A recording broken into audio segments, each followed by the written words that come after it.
Hello everyone. अब अभी हम देखते हैं इस वीडियो में क्वेश्चन नंबर 2। पेपर चल रहा है हमारा वही MPH 003। ये है आपका पेपर MPH 003 जून 2024, इसी का पेपर है। और क्वेश्चन सेकंड, फर्स्ट क्वेश्चन में 5 पार्ट्स थे, ABCDE सारा कर लिए। अब सेकंड क्वेश्चन का पार्ट बी करेंगे अभी। ठीक है, पार्ट बी। पहले क्वेश्चन पढ़ें, क्वेश्चन क्या है। क्वेश्चन है right the four fundamental laws of electricity and magnetism. Why are these laws called the fundamental laws? State the symmetries in these laws. What are symmetries in the fundamental laws of electricity and magnetism? ये question 10 marks के हैं। और देखो, हर part के लिए marks divide है। देखो, first part क्या है, write the four fundamental laws of electricity, इसके लिए 4 मार्क्स। ठीक है, इलेक्ट्रिसिटी एंड मैग्नेटिज्म। फिर सेकंड पार्ट है why are this laws called the fundamental laws, 1 mark.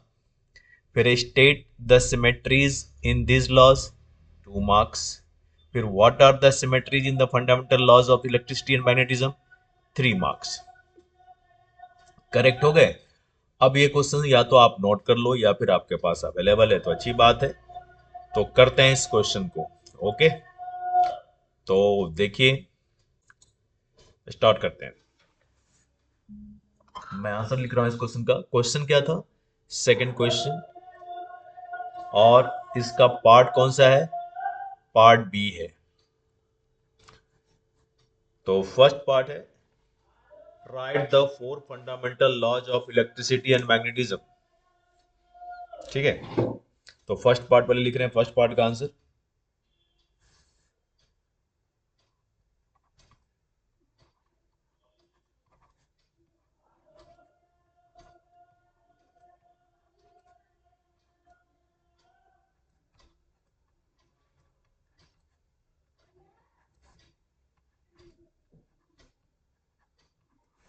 Four fundamental laws of electricity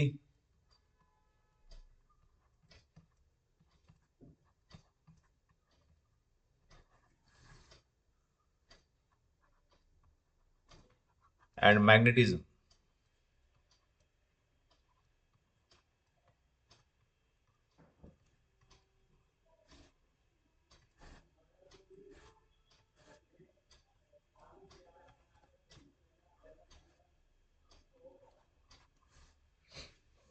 ठीक है, अब ये जो चार लॉज है इसे हम लिख लेते हैं एक टेबल के फॉर्म में। ठीक है, तो फर्स्ट कॉलम में लिखना है सीरियल नंबर, क्योंकि चार है तो चार सीरियल नंबर होंगे, 1 से लेकर 4 तक। दूसरा है लॉ, जो भी लॉज है। ओ यार, तो लॉज। थर्ड में व्हाट द लॉज से, लॉ कहता क्या है, what the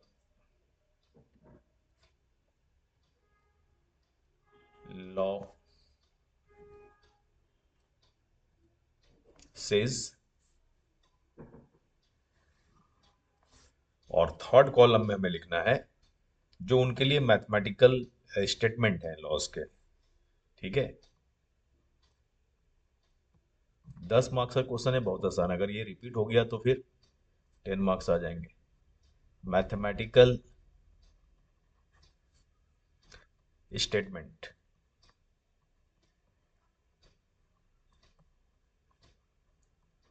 mathematical statement.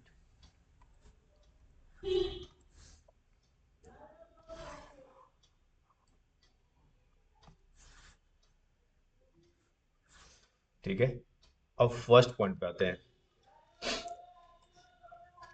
First law है Gauss law for electric field, मतलब Gauss law of electricity. First है Gauss law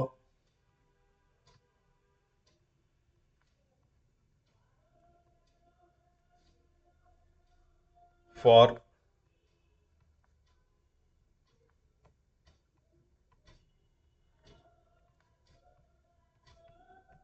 electric field.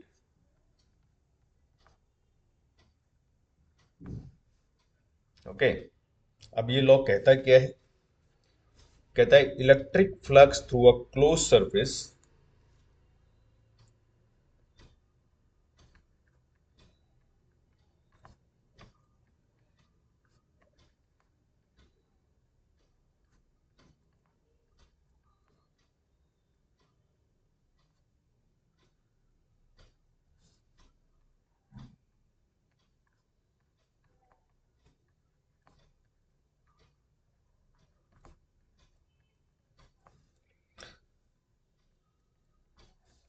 is proportional to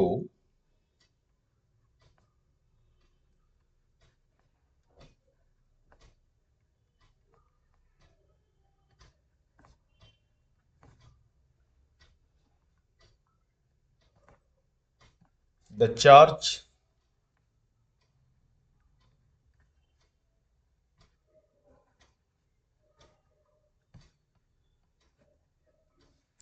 enclosed by that surface।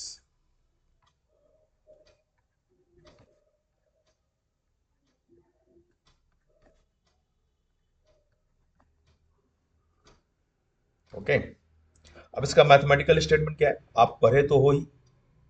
Gauss law क्या होता है? Vector E dot D S throughout the close surface, इसे बोलते हैं surface integral of magnet sorry electric field, equals to क्या होता है? 1/ε0 times the total charge enclosed by the close surface. ये आता है Q/ε0। ये आ गया फर्स्ट। फर्स्ट लॉ जो मैंने लिखा है Gauss law for electric field, इसके लिए मैथमेटिकल स्टेटमेंट यही होगा। आप इसे ऐसे भी लिख सकते हो थ्रू आउट द सरफेस। तो आप इसे ऐसे भी लिख सकते हो ग्रेडियंट में, ग्रेडियंट डॉट, जस्ट वेट, ये ठीक से आया नहीं, कुछ इस तरह से del dot vector E equals to rho upon epsilon naught. ये आ गया सेकेंड फॉर्म इसी स्टेटमेंट का। अब हम आते हैं नेक्स्ट सेकेंड लॉ पे। ये तो हो गया कंप्लीट। अब बात करेंगे सेकेंड लॉ की। इसे थोड़ा आगे खींचना होगा।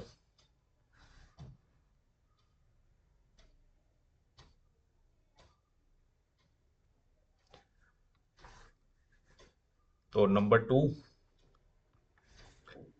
और ये लाइन भी खींच लेते हैं।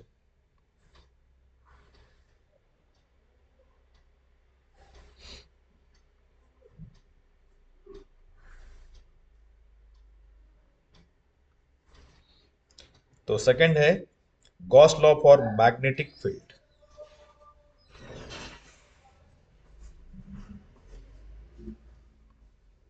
Gauss law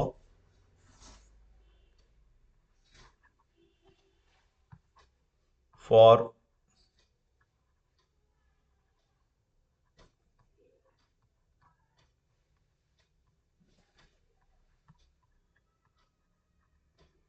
magnetic field. अब ये लॉ क्या है? The total magnetic flux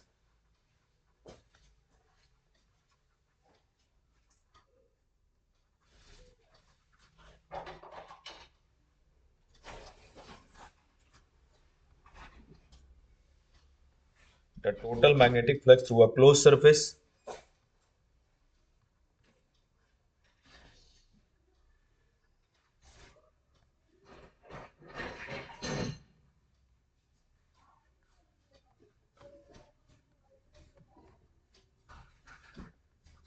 through a closed surface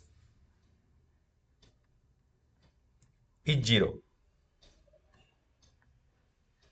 देखो ऐसा क्यों होता है, यहाँ भी आपको पता है कि जब भी गॉस लॉ डिफाइन करते हैं तो हम कहते हैं टोटल चार्ज इंक्लूज्ड। यहाँ पर टोटल मैग्नेटिक चार्ज आएगा, क्लियर। अब मैग्नेटिक चार्ज कहते हैं किसे, नॉर्थ पोल साउथ पोल को, करेक्ट। लेकिन कभी आप देखे हो कि मैग्नेटिक मोनोपोल एग्जिस्ट करता है? नहीं, आज तक ऐसा नहीं पता चला कि मैग्नेटिक नॉर्थ पोल अलग मिले साउथ पोल अलग मिले। जब भी होगा ये डायपोल के फॉर्म में होगा, नॉर्थ पोल और साउथ पोल साथ साथ होंगे। नॉर्थ पोल को हम कहते हैं positive magnetic charge, south pole को हम कहते हैं नेगेटिव मैग्नेटिक चार्ज। तो जब भी total charge enclosed by the close surface होगा तो जीरो ही होगा, ठीक है। जितना नॉर्थ पोल होंगे उतना ही साउथ पोल होंगे, तो टोटल चार्ज क्या होंगे, magnetic charge. Total magnetic charge में बोल रहा हूँ बार बार, जीरो होगा, ठीक है। तो यहाँ पे ये भी हम लिख रहे हैं, isolated magnetic charge. Magnetic charge समझ गए, पोल्स को कहते हैं नॉर्थ पोल और साउथ पोल को। Isolated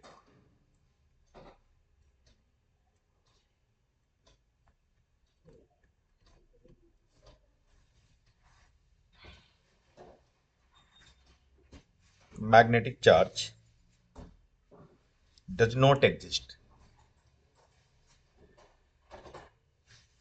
does not exist. Isolated magnetic charge मतलब मोनोपोल, मतलब सिंगल नॉर्थ पोल या single south pole, does not exist, clear. अब इसका मैथमेटिकल स्टेटमेंट देखते हैं। उसी तरह vector B dot D S throughout the surface, close surface, equals to zero. ये इसे थर्ड दे दो, इक्वेशन नंबर थर्ड। एंड दूसरा जो फॉर्म है, डेल डॉट वेक्टर बी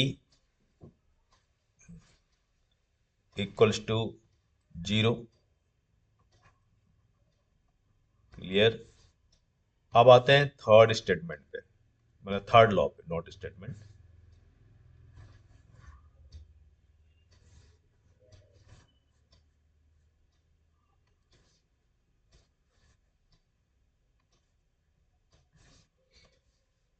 तो थर्ड पॉइंट, थर्ड है Faraday law of electromagnetic induction, EMI में पढ़े हैं, सॉरी,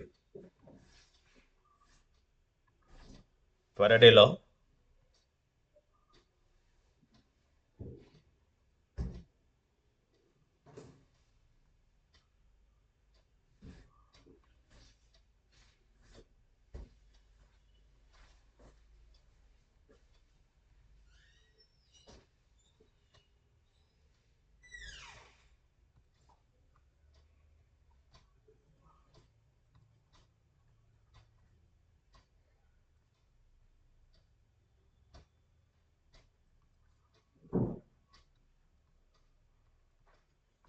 ऑफ इलेक्ट्रोमैग्नेटिक इंडक्शन,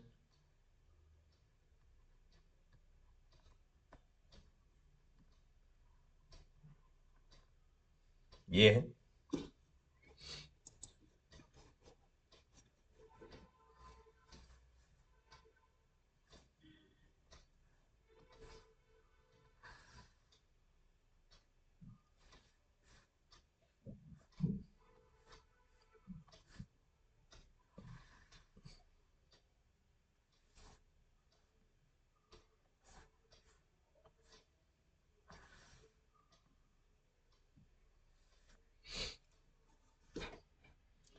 अब ये लॉ कहता क्या है वो देखते हैं। ये कहता है changing magnetic flux,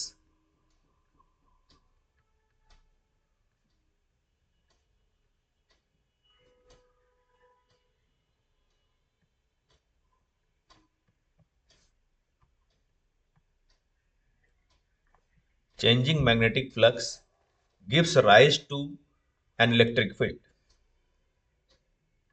gives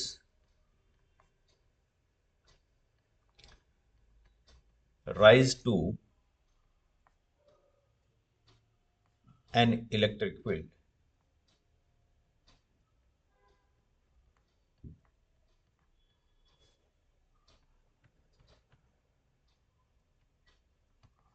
okay, changing magnetic flux gives rise to an electric field.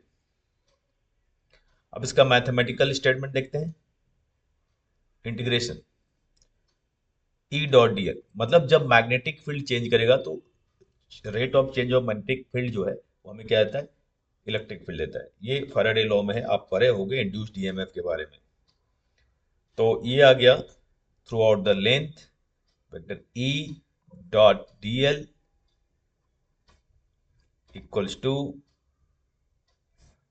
यहाँ पे सी लिखते हैं, ठीक है, D L equals to minus D upon D T, और मैग्नेटिक फील्ड में चेंज मतलब मैग्नेटिक फ्लक्स में change throughout the surface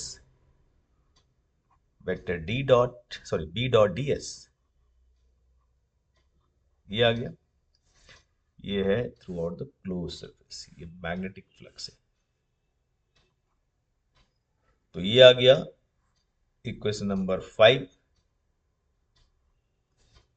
और इसी का जो दूसरा एक्सप्रेशन है वो ये है, cross vector E minus del vector B by del T 6। तो 3 स्टेटमेंट हो गए।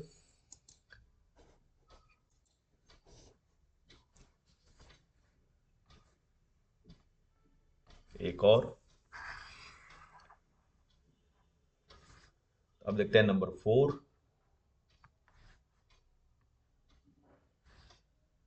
Ampere's law.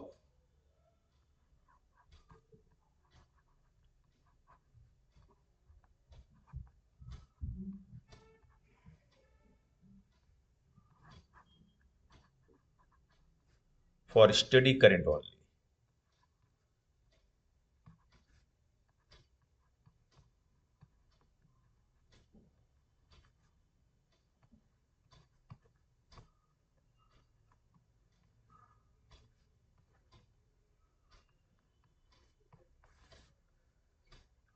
Study electric current, ये लॉ, इसका स्टेटमेंट, ये लॉ कहता क्या है, study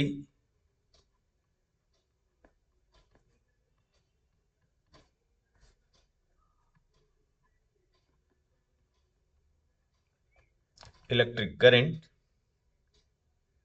gives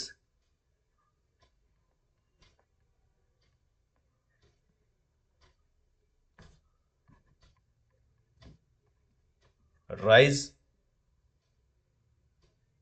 to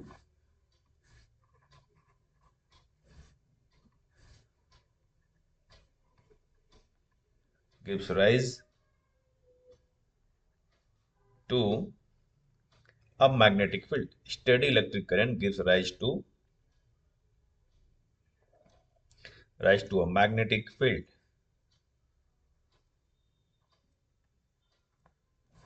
Rise to a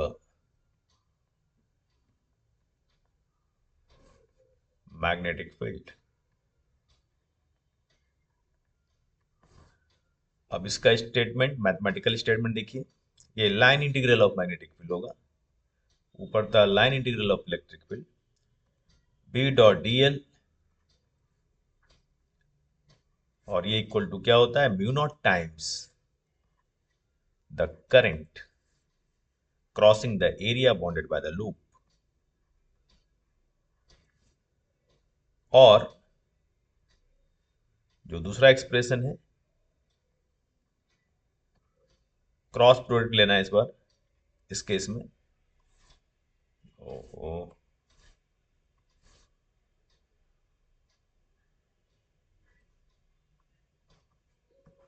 mu naught, just wait,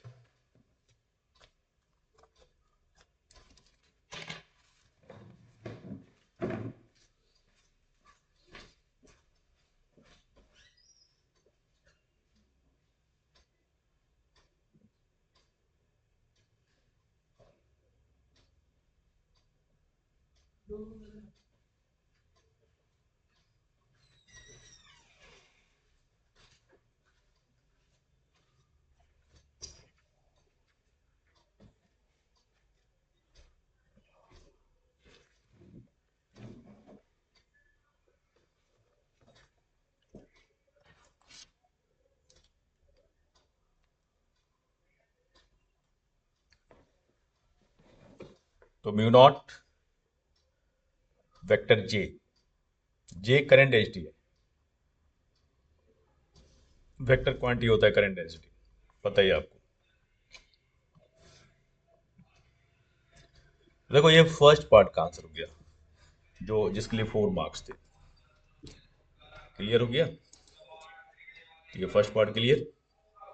4 fundamentals laws of electricity and magnetism, यही लिखना था हमें, ये हमने लिख दिया।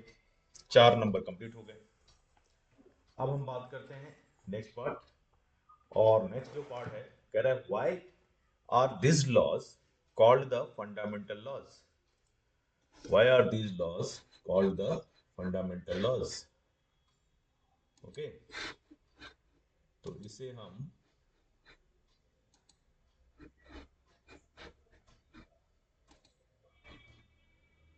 और इसे लिखते हैं सेकंड पार्ट, क्वेश्चन का second part. This laws are called fundamental law इसलिए कहते हैं क्योंकि हम यहाँ पर एक लॉ से दूसरे लॉ को डिड्यूस कर सकते हैं, डिराइव कर सकते हैं, इसलिए ये फंडामेंटल लॉज कहलाता है।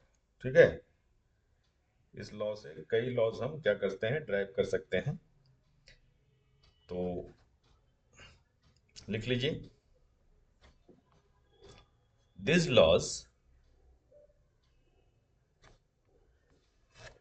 Are called fundamental laws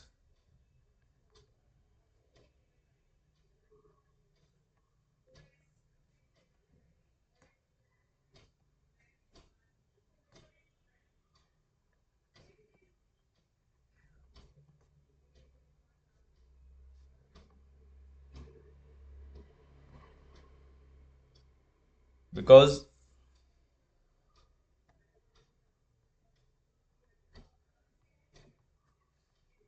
all other laws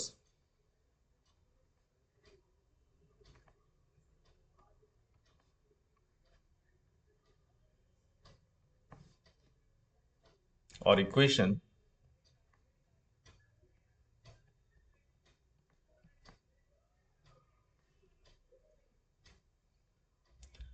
can be deduced from them.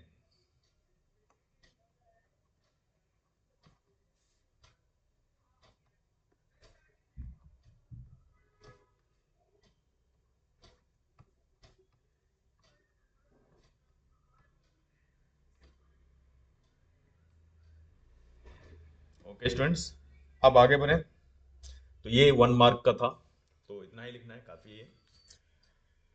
फिर है next part, state the symmetries in this loss, ये भी 2 नंबर के हैं। State the symmetries in this loss, तो लिखते हैं, कलर चेंज कर लें पेन को।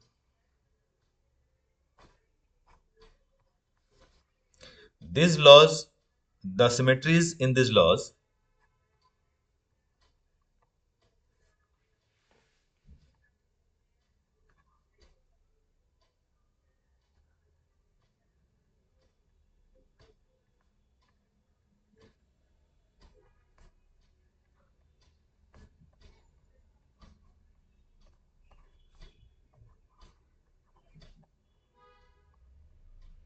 the symmetries in these laws are that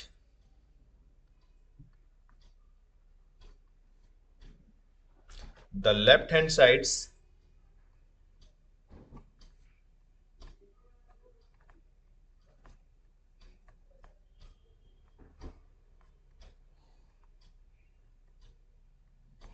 the left hand sides of the pairs of equations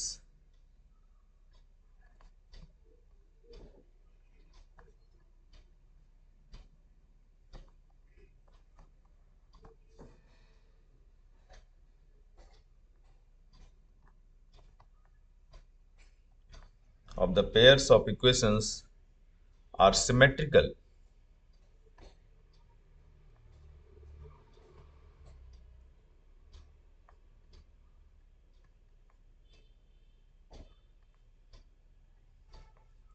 are symmetrical in the interchange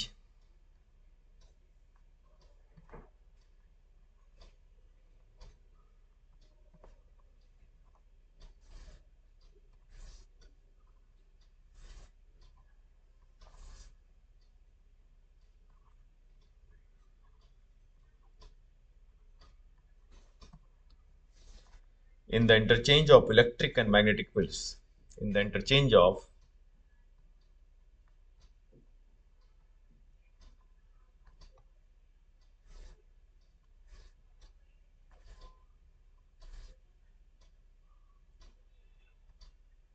electric and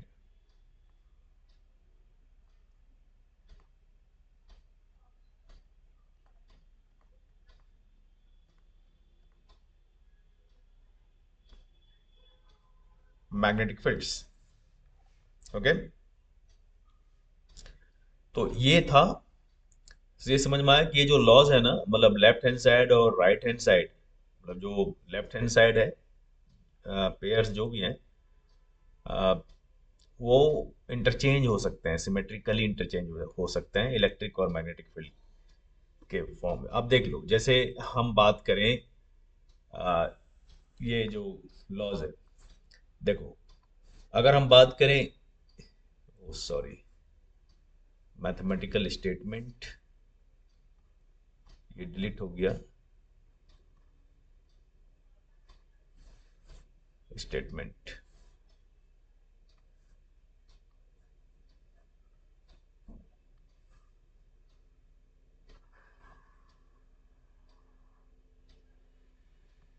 हम्म, तो मैं आपको ये समझाना चाह रहा था कि जरा देखिए यहाँ पे, अगर हम इस पार्ट को देखें, इस पार्ट को देखें और इस पार्ट को देखें, क्या ये सिमेट्रिकल है? क्या ये सिमेट्रिकल है इलेक्ट्रिक फील्ड और मैग्नेटिक फील्ड दोनों केस में? ठीक है। फिर अगर हम इस पार्ट को देखें, ओ, ओ,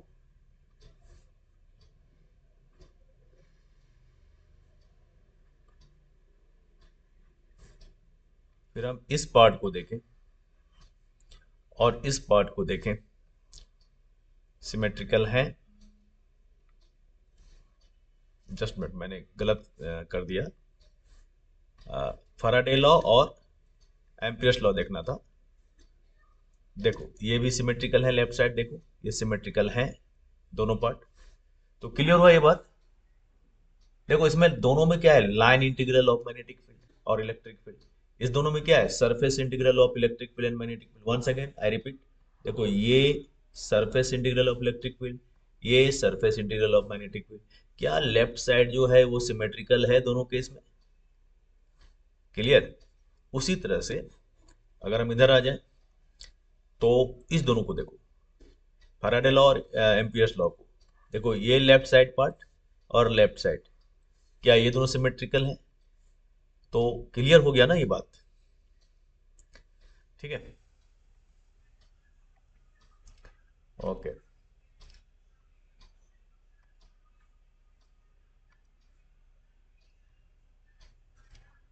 नेक्स्ट, अब हम बात करते हैं,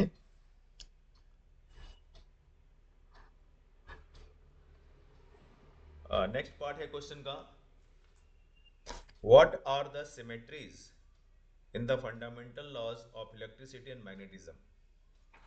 ठीक है, तो स्टार्ट। ये 3 मार्क्स का है। There are two kinds of symmetries in laws, there are two kinds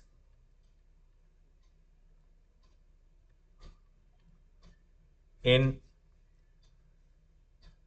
there are two kinds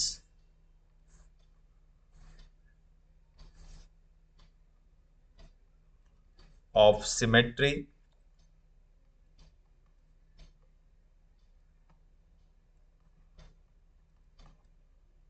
there are two kinds of symmetries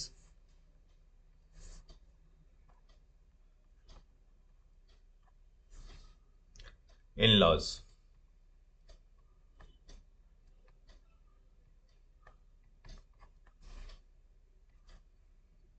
Okay,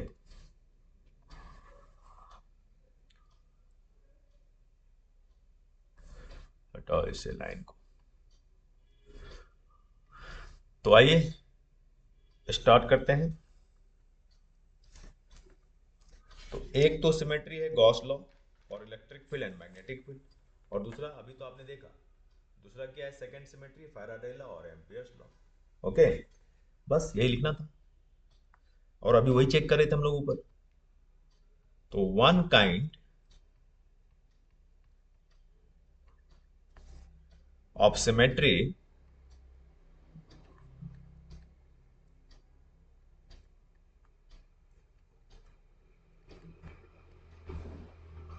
one kind of symmetry is in Gauss law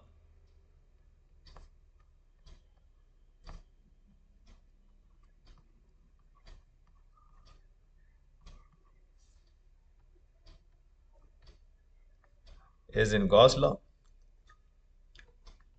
for electric field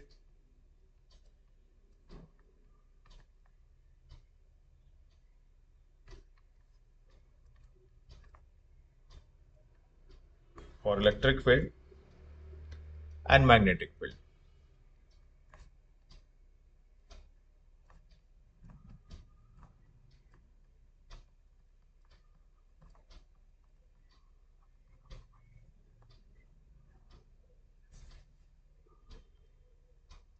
In which the electric charges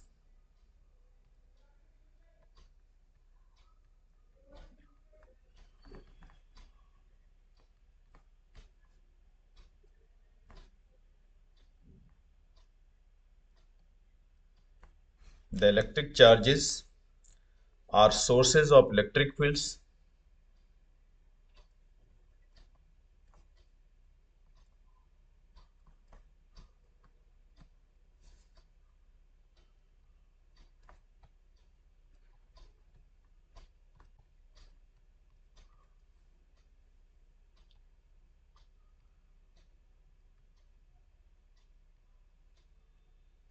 but magnetic fields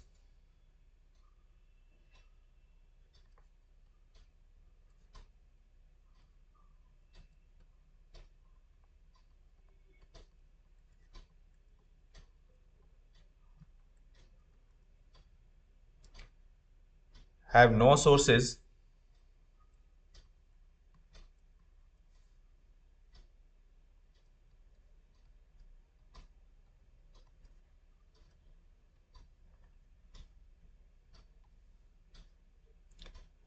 isolated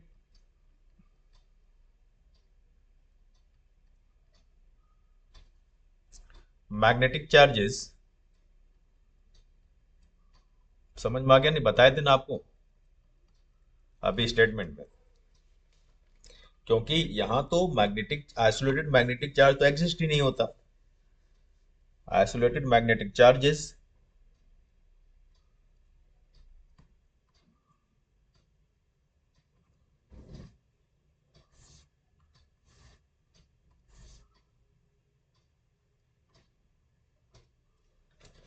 isolated magnetic charges do not exist. ठीक है, यहाँ पे ये add कर देते हैं ना, यहाँ पे लिख देते हैं, रुक जाओ, बिकॉज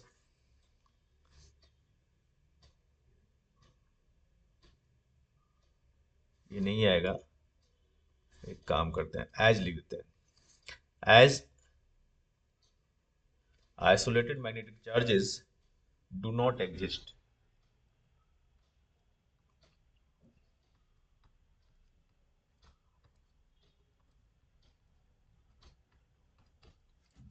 ये क्लियर हो गया। अब सेकेंड काइंड ऑफ सिमेट्री देखते हैं।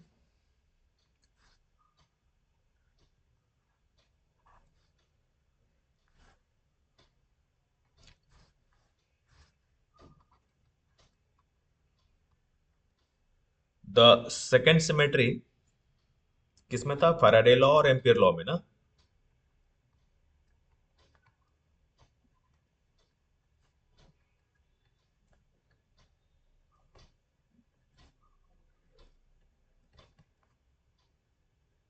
The second symmetry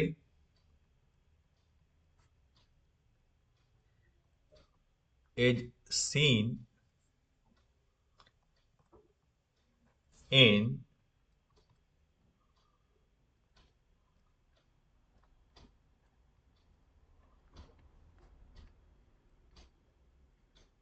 Faraday law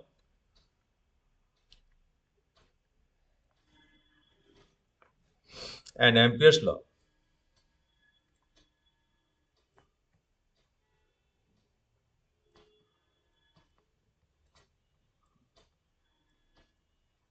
And Ampere's law for steady current.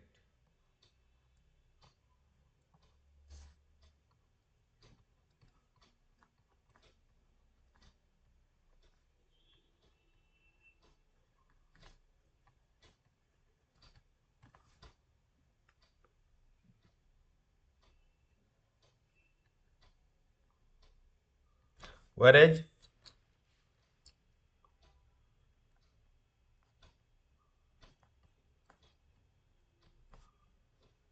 changing magnetic fields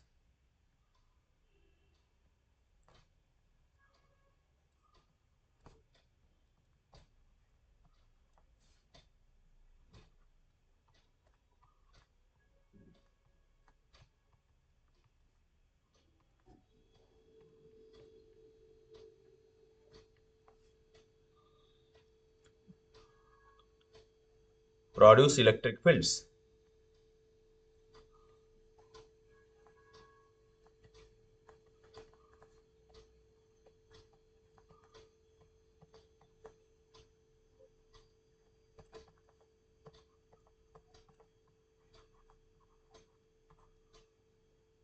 Produce electric fields.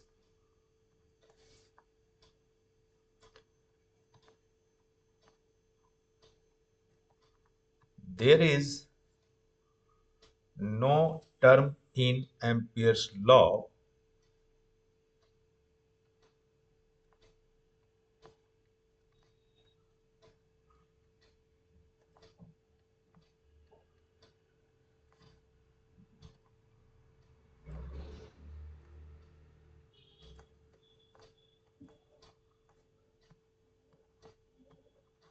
in Ampere's law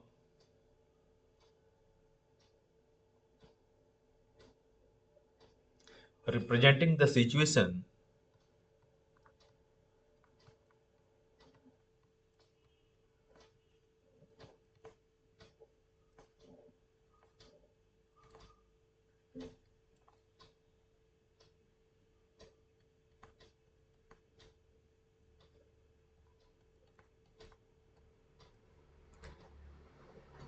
that changing electric fields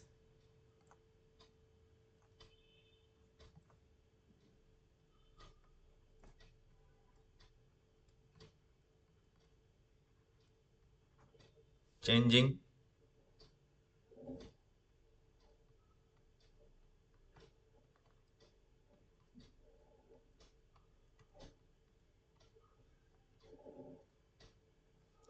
electric fields produce magnetic fields.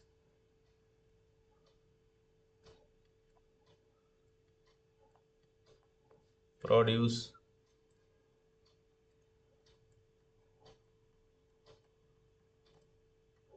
magnetic fields. एक बार आप इसे मैं repeat कर देता हूं। देखो second symmetry जो है वो कहाँ है, फैराडे लॉ और एम्पियर्स लॉ में, दोनों में लाइन इंटीग्रल है। तो फैराडे में क्या था, line integral of magnetic field. अब वहां पर क्या था, चेक करिए। देखो फैराडे लॉ में क्या दिया गया है, फैराडे लॉ में दिया गया है कि ये जो है चेंजिंग मैग्नेटिक फील्ड हमें क्या दे रहा है, इलेक्ट्रिक फील्ड। लेकिन क्या एम्पियर्स लॉ में कोई चेंजिंग फील्ड, कोई चेंजिंग इलेक्ट्रिक फील्ड या कोई चेंजिंग मैग्नेटिक फील्ड हमें इलेक्ट्रिक फील्ड दे रहा है क्या, नहीं दे रहा। लेकिन ये सिमेट्रिकल है। ओके, एक में फैराडे लॉ में क्या लिखे हो, line integral of electric field, और इसमें क्या है, एम्पियर्स लॉ में line integral of magnetic field. तो वही यहाँ पे एक्सप्लेन किया गया है, the second symmetry is seen in Faraday's law and Ampere's law for steady currents, whereas changing magnetic fields produce electric fields. There is no terms in Ampere's law representing the situation that changing electric fields produce magnetic fields. Once again, whereas changing magnetic fields produce electric field, कहाँ है ये? Faraday law में। लेकिन ऐसा कोई term नहीं है Ampere's law में जो रिप्रेजेंट करे कुछ ऐसा सिचुएशन जिसके जहाँ पे हमें ऐसा दिख रहा हो कि चेंजिंग इलेक्ट्रिक फील्ड जो है वो मैग्नेटिक फील्ड को प्रोड्यूस कर रहा है। ठीक है, यहाँ पर जो मैग्नेटिक फील्ड है वो स्टडी करंट की वजह से ही हो रहा है, म्यू नॉट आई, आई की वजह से। ठीक है, यहाँ कोई फील्ड चेंज नहीं कर रहा, कि ऐसा नहीं कि मैग्नेटिक फील्ड के सॉरी इलेक्ट्रिक फील्ड के चेंज होने की वजह से मैग्नेटिक फील्ड प्रोड्यूस हो रहा है। क्लियर? तो ये कंप्लीट आंसर हो गया सेकंड क्वेश्चन के पार्ट बी का। अब सिर्फ एक क्वेश्चन रह गया है, तो आज रात में मैं उसे अपलोड कर दूंगा, आज ही। ओके, आज ही कर दूंगा। कंप्लीट 10 मार्क्स के हो गए, तो क्वेश्चंस कंप्लीट। अब आप लोग इसे कंप्लीट कर लें, आसान है इसका आंसर लिखना। तो बस ये चार स्टेटमेंट रटना है।